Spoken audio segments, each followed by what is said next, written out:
সাবেক প্রধানমন্ত্রী ও বিএনপির চেয়ারপারসন বেগম খালেদা জিয়ার বিদেহী আত্মার মাগফিরাত কামনায় আজ শুক্রবার মিলাদ ও দোয়া মাহফিলের আয়োজন করেছে বাংলাদেশ জাতীয়তাবাদী দল বিএনপি। রাজধানীর গুলশানে অবস্থিত আজাদ মসজিদে বাদ আসর এই মিলাদ ও দোয়া মাহফিল অনুষ্ঠিত হবে।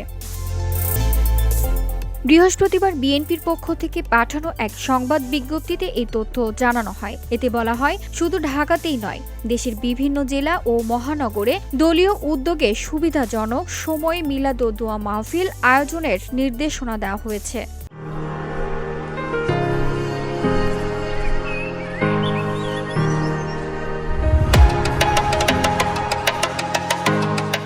বিজ্ঞপ্তিতে আরও উল্লেখ করা হয়, বিএনপির সব পর্যায়ের নেতাকর্মী, সমর্থক এবং শুভানুধ্যায়ীদের এসব ধর্মীয় অনুষ্ঠানে অংশগ্রহণের জন্য আন্তরিকভাবে আহ্বান জানানো হয়েছে।